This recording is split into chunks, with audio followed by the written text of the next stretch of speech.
Around 2001, in Argentina, I did a network admin course.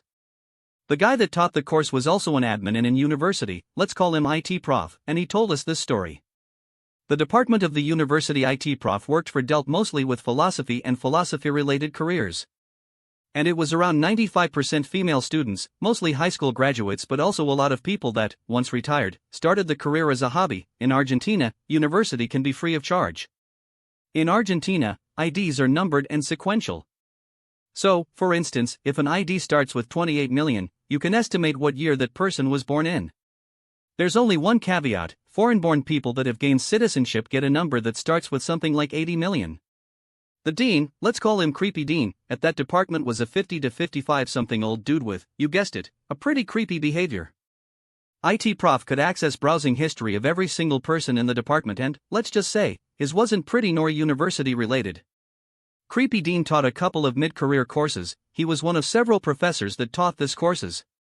Every year, each university assigns the students to the courses they ask for and divides them between all available professors. Sometimes this is done by hand, sometimes it's randomized somehow. This is handled by each department. In this case, it was done by a computer program that randomized everything so each course had a wide array of different students. This program was something that IT prof created, because, prior to that, this was done manually. One day, Creepy Dean calls IT prof and tells him, I want, in my courses, just female students, with IDs starting at 35 million or more, get it done, and remarked to IT prof that his job was on the line if he didn't comply. Since 95% of the faculty was female, this is a creepy request, but Creepy Dean knew that it wouldn't be as notorious. He could always blame it on chance, and, at that time, this behavior was not something that could have gotten Creepy Dean fired, but the university board members wouldn't be too happy about this behavior either.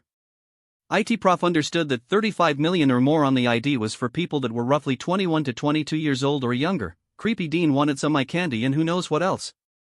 But Creepy Dean just said female, 35 million or more. So IT prof complied.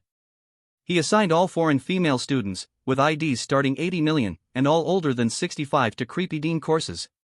Creepy Dean was furious the first day of classes. He wanted IT prof fired. IT prof told him, I've complied with your request even though it was weird and something that I'm sure the board members wouldn't be too happy to find out about.